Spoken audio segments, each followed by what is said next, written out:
नमस्कार, मैं हूं प्रशांत भारद्वाज और आप देख रहे हैं न्यूज रूम पोस्ट। दिल्ली में मंगलवार शाम 5 बजे उस वक्त हड़कंप मच गया जब इजराइल के दूतावास के बाहर एक धमाके की सूचना पुलिस को मिली।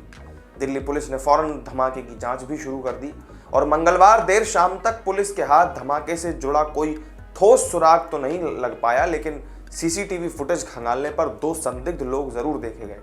राजधानी के जिस इलाके में धमाके की साजिश आखिर किसने रची, ये अगले कुछ दिनों में जांच से साफ हो जाएगा। जानकारी के मुताबिक घटनास्थल से एक लेटर भी मिला जिस पर इजराइल के राजदूत को एड्रेस करके कुछ लिखा हुआ था।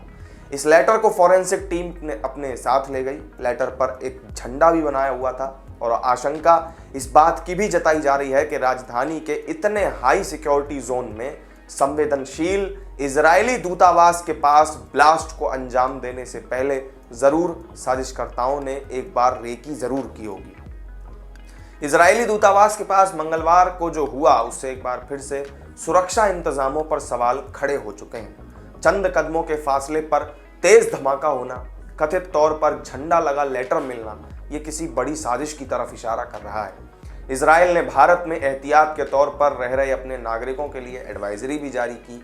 सूत्रों के मुताबिक साजिश बहुत बड़ी है, मगर दिल्ली पुलिस और तमाम सुरक्षा एजेंसियां अपनी नाकामी छिपाने के लिए लीपापोती की कोशिश कर रही हैं, क्योंकि ऐसा पहली बार नहीं हुआ है जब इजरायली दूतावास को खतरे का अलार्म सुनाया गया हो।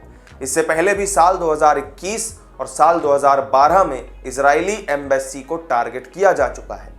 2021 में इजरायली दूतावास के बाहर कम तीव्रता वाले धमाके का टाइम भी लगभग 5 बजे के आसपास ही था और अब मंगलवार की शाम को जो धमाका हुआ उसकी टाइमिंग भी लगभग 5 बजे ही थी। सबसे पहले 13 फरवरी 2012 को आतंकियों ने इजरायली कार को टारगेट किया था और उस कार के पिछले हिस्से में मैग्नेटिक डिवाइस, जिसे स्टिकी बम कहा जाता है, उसे फिट करके विस्फोट किया गया था। और अब मंगलवार को धमाके की आवाज के बाद एहतियातन पूरी दिल्ली में सुरक्षा एजेंसियां पहले से भी ज्यादा हाई अलर्ट मोड पर आ गई हैं। धमाके की खबर मिलते ही जांच के लिए स्पेशल सेल की टीमें, दमकल विभाग की गाड़ियां भी मौके पर पहुंची और आसपास के एरिया को कवर कर लिया गया। फॉरेंसिक एक्सपर्ट्स की टीमें साइंटिफिक सबूत जुटाने के लिए पहुंच गई और इसके पीछे बड़ी साजिश से लेकिन इनकार नहीं किया जा सकता है। स्पेशल सेल इसे किसी मामूली घटना के तौर पर देख भी नहीं रही है। दिल्ली पुलिस के सूत्र कहते हैं कि इजरायली दूतावास की सुरक्षा पहले से ही बहुत कड़ी रहती है। इजराइल इंटेलिजेंस एजेंसियों के साथ मिलकर के सिक्योरिटी का रिव्यू समय समय पर होता है।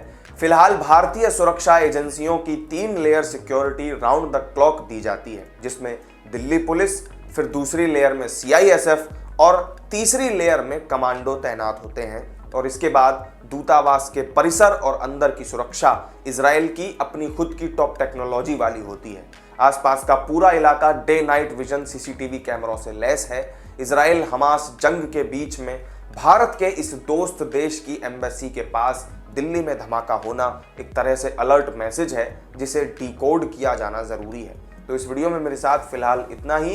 दिल्ली के इस हाई सिक्योरिटी जोन वाले इलाके में इस तरह से धमाके की खबर मिलना और लगातार इजरायली एम्बेसी को टारगेट करना, आपको क्या लगता है कि इस साजिश के पीछे किसका हाथ हो सकता है? कमेंट करके जरूर बताइएगा। वीडियो अगर अच्छा लगा हो तो लाइक और शेयर कर दीजिएगा और चैनल को सब्सक्राइब करना मत भूलिएगा। फिर मिलेंगे एक नई वीडियो में नई जानकारी के साथ। नमस्कार।